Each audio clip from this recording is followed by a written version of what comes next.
وہ بھی بڑھ گئی ہے اور لوگ جڑ گئے ہیں کیونکہ ایگزسٹینشل تھریٹ ہے کنٹری کو. اس وقت تو لوگ یہ نہیں سوچ رہے کہ کیسی حکومت ہو, اس وقت تو یہ سوچ رہے ہیں کہ ایران کی بقا ہو.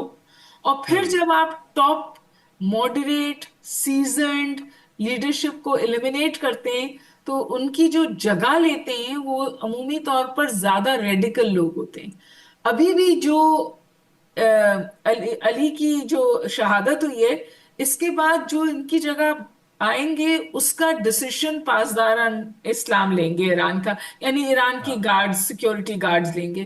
وہ انقلاب. بہت ریڈیکل رائٹسٹ سوچ رکھنے والے ہیں, وہ انگیجمنٹ نہیں چاہتے.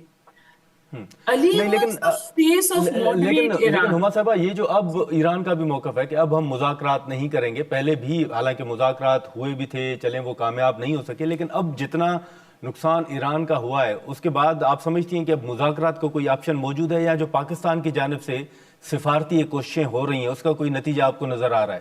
دیکھیے ہم سب کو امید ہے کیونکہ یہ this is what we want for humanity. آپ یہ جنگ جا کے کہاں رکے گی؟ ہاں, کیا یہ جنگ جا کے خدا نہ کرے نیوکس کے استعمال پہ رکے گی؟ اور اگر نیوکس کے استعمال پہ رکے گی تو کیا بچے گا؟ آپ کا کیا خیال ہے کہ اگر نیوکس استعمال ہوتے ہیں تو وہ کیا صرف ایران تک محدود رہیں گے؟ اگر جب آئل ویلز میں آگ لگتی ہے تو اس کی انوائرمنٹل امپیکٹ پورے خطے پہ آتا ہے, کراچی تک آتا ہے. تو آپ کا خیال ہے کہ اگر even if short range nuclear tactical weapons are used, کیا وہ صرف تہران اور ایران تک محدود رہیں گے؟ اور اس سے بھی اہم بات یہ کہ کیا یہ صورتحال اس نہج پہ پہنچ جائے گی کہ پھر واپسی کا کوئی راستہ ہی نہیں رہے گا؟ ابھی تو ایسا لگتا ہے کہ اسرائیل یہ چاہ رہا ہے, اور اگر ریجیم چینج ان کی آبجیکٹو تھا تو اب تو وہ ایک اور زیادہ ریڈیکل ہمدردی بڑھ گئی ہے. اور زیادہ سمجھیے سخت رجیم کے ساتھ نبر آزما ہے.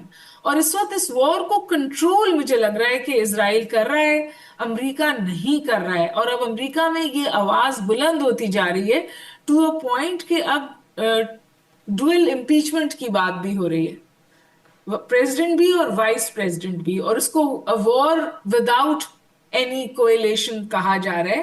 صرف پاکستان کی کوششیں نہیں ہیں کہ یہ جنگ رک جائے, چائنا کی بھی کوشش ہے کہ یہ جنگ رک جائے. میرا خیال ہے کوئی بھی فہم رکھنے والا ملک یا کوئی بھی اس ہیومینٹی کا درد رکھنے والا ملک نہیں چاہے گا کہ یہ جنگ جو ہے امریکہ کی ایک اور ان اینڈنگ وار بن جائے. لیکن اس کے لیے امریکہ کو اسرائیل کو رین ان کرنا ہے, جو پریزنٹ پریزیڈنسی میں ہوتا ہوا نظر نہیں آ رہا. جو شروع میں بات کی جا رہی تھی کہ شاید پریزیڈنٹ ٹرمپ جو ہیں وہ خود بھی ایک ٹریپ میں ہیں یا وہ ایک بسیش پریزیڈنٹ ہیں, تو وہ کوئی فیصلہ نہیں کر سکتے اسرائیل کی منشا مرضی کے خلاف. اور یہ بات اب کھل کے امریکہ میں بھی ہو رہی. ناظرین یہاں پر ایک مختصر سا بریک لیتے ہیں اور بریک کے بعد گفتگو کو آگے بڑھاتے ہیں. پروگرام میں ایک بار پھر خوش آمدید. ہما صاحبہ, اب آپ کو جیسے آپ نے ذکر بھی کیا نیٹو ممالک کا, تو پہلے جو باڈی لینگویج تھی, جو بیانات تھے ٹرمپ صاحب کے, اب اگر آپ دیکھیں تو وہ اس طرح مطلب بہت سے ایشوز میں ہم دیکھ رہے ہیں کہ وہ کمفرٹیبل بھی نہیں ہے, وہ بھی دیکھ رہے ہیں, یا ان کے جو بیانات تھے وہ بھی بڑے مایوس کن تھے کہ نیٹو ممالک جو ہیں وہ ہمارا ساتھ نہیں دے رہے. تو اوورآل یہ تو ایک واضح ہو چکا ہے کہ اس وقت جو ایران کے اندر ہو رہا ہے امریکہ اور اسرائیل کی طرف سے, اس کا کوئی ملک جو ہے وہ ساتھ دینے کے لیے تیار نہیں ہے. بالکل ساتھ دینے کے لیے تیار نہیں ہے, کیونکہ وہ کہہ رہے ہیں لوگوں سے آ کے کہ ہرمز میں اپنی وارشپس بھیجو. ہرمز جو ہے وہ ایران کے اپنے ٹیریٹوریل واٹرز میں ہے. یہ ممالک کیوں اپنے آپ کو اتنا ونربل کریں گے؟ اینڈ ٹو بگن ود, آپ کو جب اگر کوئی ایک ملک, بے شک وہ چھوٹا ہے لیکن اپنی جیوگرافی کی وجہ سے, اپنی حکمت عملی کی وجہ سے, اپنے ریزولو کی وجہ سے اسرائیل اور امریکہ کی مشترکہ طاقت کے آگے آج 18 روز تک کھڑا ہے اور ہٹ بیک بھی کر رہا ہے, تو کیوں لوگ اپنے آپ کو اس جنگ میں پھنسائیں گے؟ دیکھیے افغانستان ایک چھوٹا سا ملک تھا, 20 سال امریکہ نے کیا نہیں کیا وہاں پہ, اور پھر ہاتھ جوڑ کر calendar based not condition based وہاں سے باہر نکلے, اور جن سے حکومت لی تھی انہی کے ہاتھوں میں ہاتھ جوڑ کر حکومت واپس پکڑائی, جو آج ہمارے لیے خطے کے لیے درد سر بنے ہوئے. سو یہ دیکھنے کی ضرورت ہے کہ جو